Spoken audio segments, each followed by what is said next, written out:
Hello बच्चों, आज का टॉपिक है linear differential equation with constant coefficient.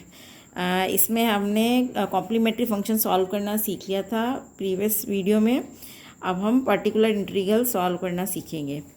तो पर्टिकुलर इंटीग्रल सॉल्व करने के लिए if q is equal to e raise to the power a x, differential equation हमारी क्या थी, f d y is equal to q. ये d का function है और राइट हैंड साइड में q। जब हमने कॉम्प्लीमेंट्री फंक्शन सॉल्व किया था तो q की वैल्यू 0 ली थी।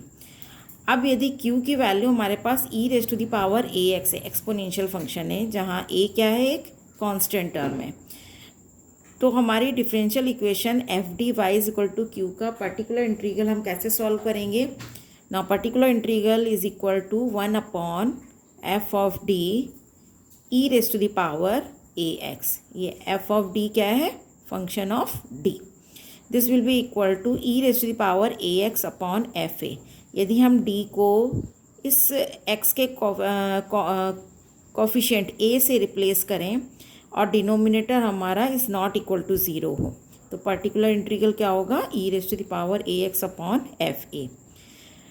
Van f a is equal to 0, ऐसा भी हो सकता है कि कभी एफ ए डी को ए से रिप्लेस करें तो वो टर्म 0 बन जाए।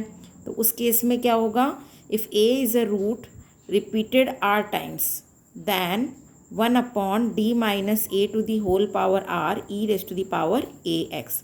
अब इस फैक्टर में आप देखिए, यदि d को a से रिप्लेस करें, x का जो कॉफिशिएंट है, तो डिनोमिनेटर हमारा 0 हो जाएगा। तो इस केस में इसका आंसर क्या होगा, x to the power r, जितना इस फैक्टर की पावर है, r की वैल्यू 1 भी हो सकती है, 2 भी हो सकती है, 3 भी हो सकती है। So x to the power r upon factorial r e raise to the power a x. तो पर्टिकुलर इंटीग्रल हम सॉल्व कर रहे हैं जब q की वैल्यू क्या है, e raise to the power a x. अब हम क्वेश्चंस लेते हैं। Now first example is solve d2y by d x square minus 6dy by d x plus 9y is equal to 5 e raise to the power 3x। अब सबसे पहले इस differential equation का हमें क्या करना है, ऑक्सिलरी इक्वेशन लिखनी है, क्योंकि इसमें हमारे पास q की वैल्यू भी है। तो सबसे पहले हमें कॉम्प्लीमेंट्री फंक्शन चाहिए और प्लस पर्टिकुलर इंटीग्रल, तब इसका जनरल सोल्यूशन बनेगा। तो कॉम्प्लीमेंट्री फंक्शन सॉल्व करने के लिए हमें क्या करना होता है, सबसे पहले हम ऑक्सिलरी इक्वेशन लिखते हैं। तो ऑक्सिलरी इक्वेशन होती है, डी जो ऑपरेटर होता है उसको एम से रिप्लेस कर देते हैं। तो यहाँ सेकेंड ऑर्डर में है डी स्क्वायर, सो इसको हम लिखेंगे m square minus 6m plus 9 is equal to 0। अब ये जो इक्वेशन बनी क्वाड्रेटिक इक्वेशन, इसके क्या फैक्टर बनेंगे, m-3 whole square is equal to 0। इसका मतलब m की दो वैल्यू आई 3, 3।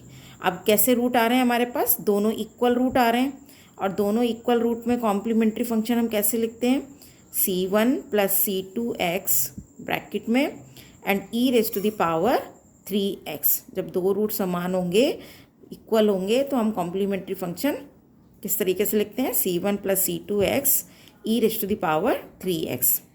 अब क्योंकि राइट हैंड साइड में हमें वैल्यू दी हुई है 5 e raise to the power 3x, तो हमें इसका पर्टिकुलर इंटीग्रल भी सॉल्व करना पड़ेगा। नाउ पी आई क्या हो जाएगा, 1 upon function of d. Function of d क्या है हमारा, d square minus 6d plus 9 into 5 e raise to the power 3x। 5 constant term है, इसको हमने पहले लिख लिया। 1/d-3 का होल स्क्वायर, ये जो d का फंक्शन है वो d-3 का होल स्क्वायर बन रहा है, e raise to the power 3x। अब इसमें यदि मैं x का कॉफिशिएंट 3 d से रिप्लेस कर दूं तो 3 - 3 0 हो जाएगा, डिनोमिनेटर 0 हो जाएगा। तो हम इसमें फॉर्मूला अप्लाई करेंगे, इस फैक्टर की पावर कितनी है, 2। तो ये हो जाएगा x square by factorial 2 into e raise to the power 3x, और 5 एज इट इज़ रहेगा। तो आंसर क्या आएगा, 5/2, फैक्टोरियल 2 को सॉल्व करेंगे तो 2 × 1 5/2 x square e raise to the power 3x। तो कंप्लीट सोल्यूशन क्या बना इसका, complete solution is y is equal to complementary function c1 plus c2x into e raise to the power 3x plus particular integral 5/2 x square e raise to the power 3x। अब हम एक और example लेते हैं इसका। Now d cube plus 1 into y is equal to e raised to the power x plus 1 whole square। अब इसको solve करने के लिए सबसे पहले हम कॉम्प्लीमेंट्री फंक्शन सॉल्व करेंगे, यानी क्यू को हम ज़ीरो कंसीडर करके इस इक्वेशन के लिए इसकी ऑक्सिलरी इक्वेशन लिखेंगे। ऑक्सिलरी इक्वेशन क्या बनेगी, m⁻³ + 1 = 0। अब ये m में 3 पावर की इक्वेशन है, 3 डिग्री की इक्वेशन है, तो यानी m के 3 रूट्स बनेंगे। वो क्या बनेंगे, सबसे पहले हमने इसका कॉमन फैक्टर निकाला m+1। m+1 से आप इसको डिवाइड कर दीजिए, तो हमारे पास आएगा m+1 m² - m+1, या a³ + b³ वाला फॉर्मूला भी लगा सकते हैं। This will be equal to 0। तो हमारे पास m की क्या क्या वैल्यू आई इस फैक्टर से, तो m की वैल्यू आई -1। अब ये क्वाड्रेटिक इक्वेशन है, तो इसमें धाराचार का फॉर्मूला अप्लाई करके क्या होता है, -b + -√b² - 4ac/2a। उस फार्मूले को अप्लाई करके हमने इसके रूट सॉल्व करे, तो यह है 1/2 1 ± √3 आयोटा, कॉम्प्लेक्स रूट बन रहा है। अब इसके लिए एक रूट तो हमारा डिफरेंट रूट है और जो 2 रूट हैं वो कॉम्प्लेक्स रूट हैं। तो कॉम्प्लीमेंट्री फंक्शन क्या बनेगा, डिफरेंट रूट के लिए तो हम लिखेंगे c1 e⁻⁻x प्लस, इसमें रियल पार्ट है 1/2, तो e⁻x/2, c2 cos, imaginary part √3/2, तो √3/2 × x plus c3 sin √3/2 × x। आप इसको पहले और e⁻⁻x को बाद में ऐसे भी लिख सकते हो, फैक्टर इस वाले को पहले कंसीडर कर सकते हो और इसको बाद में। उस केस में चेंज कुछ भी नहीं होगा, ये कांस्टेंट आपके c1 और c2 होंगे और ये वाला कांस्टेंट c3 हो जाएगा। अब इसका पर्टिकुलर इंटीग्रल सॉल्व करें, तो 1/fd e⁻x + 1 whole square, q की वैल्यू कितनी है, e⁻x + 1 होल स्क्वायर। अब इसके होल स्क्वायर को हमने ओपन किया, तो e⁻2x plus e⁻2x + 2 e⁻x + 1। Okay, तो और fd हमारा कितना है, fd हमारा है d³ + 1, ये fd है। अब हमको क्या करना है, 1/fd जो है ये तीनों टर्म में मल्टीप्लाई हो जाएगा, तो 1/d³ + 1 e⁻2x + 1/2 × 1/d³ + 1 e⁻x + 1/d³ + 1। अब क्योंकि लास्ट में 1 है, 1 कांस्टेंट टर्म है, तो हम उसको क्या लिख सकते हैं, e⁻0x।